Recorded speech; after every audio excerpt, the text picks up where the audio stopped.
It's Leslie from Denwerks, Mrs. Denwerks on Bring a Trailer. I'm out here with Jason, and he's getting ready to submit this auction to Bring a Trailer for this 1990 Nissan 300 ZX, and he's photoing it. And so I wanted to just talk to you about some of the things that he is looking at while he's photoing a car. You can see that he's in it right now getting different shots, but some of the really important things if you're photoing a car, especially for auction, you want to pay attention to is your shadow in the picture. If you have sunlight, you can see we don't have a lot of sunlight today, which is perfect because then your shadow doesn't go long in the photo. So when you're looking at the outside of a car, and also another big one, you've got your car all nice and shiny, ready to take photos. Well, the problem with that, your reflection can get in the picture. So as you're taking your photo, look through the lens, and you can see that he's doing that right now, looking through the lens and seeing what he can ready. One thing that I do too while I'm photoing, I'll be looking through the camera, but then I'll start looking up above to see if there's anything weird out there, or looking on the dash, see if there's something. But always when you're looking through the camera though, that's what's going to be in your photo. You know, so just take a quick glance real fast before you start and make sure you can see what's gonna be in the photo on the outside. Yeah, and I'll tell you right now, this looking through your camera and then glancing around at the exterior, huge, amazing tip, because it happens to everybody. I was out photoing a truck that had some really shiny chrome on it, and I happened to be wearing a pink shirt that day, and that pink shirt was in so many photos, and I thought I was catching everything. So if you slow down while you're taking your photos, you want to get the whole shot list, but you want to do it with quality photos too. It'll save you a lot of time, because we have returned to the shop many times and then discovered we got to go back out and catch a few more photos. And sometimes you might bring some cleaner, a rag, something like that. So you want to make sure that you don't have anything that will impact your photo session, because there's nothing worse than getting back to the computer and noticing that you missed something big. And I've done it, and it's not very fun. And if you do notice that, don't use that picture. You should go out and take another one. And I know it's a lot of work, but it should be done. And you can see that he's moving the car around now too. He's getting different angles of it, wanting to make sure that he's capturing all sides of the car. And we're out here on this rural country road, as you can see. So we have the benefit of not a lot of traffic, but he's gonna move it so that he's got good lighting to get all angles of the car and the best photoing. And then one other quick tip for you, if you're looking to go on a site like Bring a Trailer, for sure, make sure that you do bring a rag with you, because you might notice a spot of dirt that you missed or something that needs to be cleaned. And if you don't have it with you, then that can be really frustrating. We've had to do that ourselves to head back to the shop. And you can see right here, this is a great example.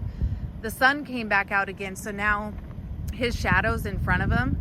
So he's making sure that his shadow isn't in his photo box, because that just doesn't look very appealing. So there. Okay, here's another tip. You can see Jason, Mr. Denwerks, working, getting ready to photo the interior of this 300 ZX, which is such an awesome car. Here's another photo tip that's huge. Make sure that your seats, one's not pushed forward and one pushed backwards. They should be equal in the car. It just makes for a better photo. And another thing too, your steering wheel being straight, huge. It's the little details that really make a big difference when you're gonna photo a car. Your seat belts should be neat on the seats. They shouldn't be laying all over. Make sure that they're connected properly. Floor mats, we always put our floor mats in right when we're ready to photo, so we don't get our dusty feet on them.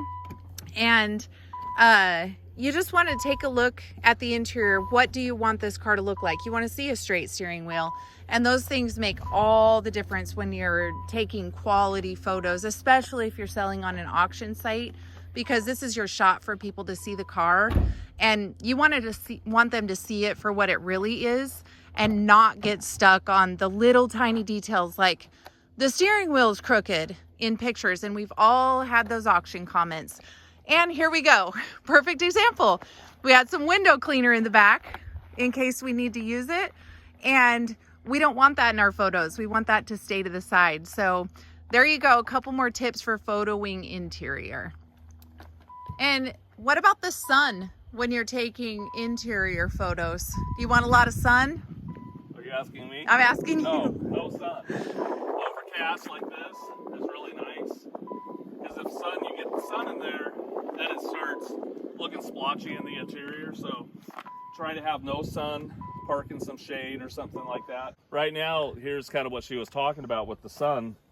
See how the sun's coming in here and you see shaded and sun interior? Look right here from this pillar. And it just, when you take a photo, when you're out here standing at it and looking at it, or a car show, don't really matter. But this starts to really detract from the pictures when you're looking at the car. And someone might not say anything. It's just to have everything kind of in order. And especially in black interiors, this does not look good. Yeah, it detracts from what you're trying to show, which is the actual condition of the car. So that actually is a really good example, because we got to take a break now and wait for the sun to readjust itself so that we can continue getting quality photos. And I think, and too, like, see that stuff over there? Yep. A minute ago, I was taking a photo and I caught that bottle in it. And so I just readjusted myself. We can pick it up too, but if you can readjust yourself and get the same shot, then that's really good. And I always focus too on inside the jams, especially when we're doing videos too. I'm showing in here no tape lines, no accidents. That's important. The side here and underneath, because sometimes cars rust underneath there. So I always get, and make sure your pictures are clear, but I always make sure to get underneath the door. Because one time I bought a car, and when I got it off the truck, I looked down the window. It was an old Mustang. I could see the ground because the whole bottom was rusted. Yeah. So yeah, and that's the thing.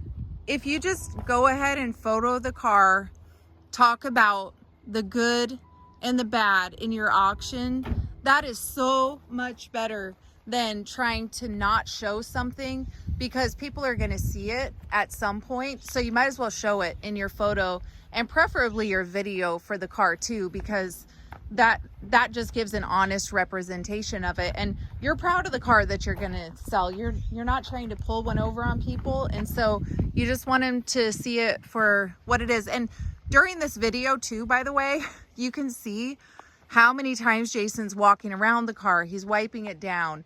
He's getting another shot. So it's a process to make sure, and this might sound really elementary, make sure that you've pictured all sides of the car. I've done that where I photoed a whole entire vehicle, and because I was moving it around, I realized I only got the driver's side, didn't have passenger side video. So